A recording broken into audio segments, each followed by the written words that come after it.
সুদর্শন মাইতি নেই। দেবনাথ পান,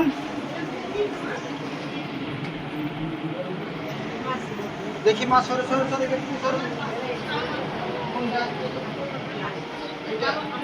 এইটা না এটা ঠিক আছে, কি বলছো? বলছি আমি তো 1 লাখ টাকা নিয়ে আসছিলাম আমাদের হ্যাঁ ছেলে নিয়ে আসতে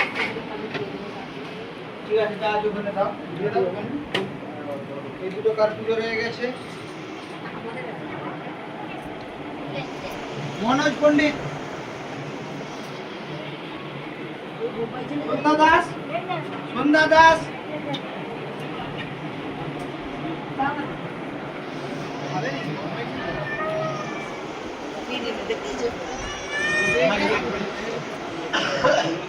এই আটকে আছে, আটকে আছে, কেটে আসবে।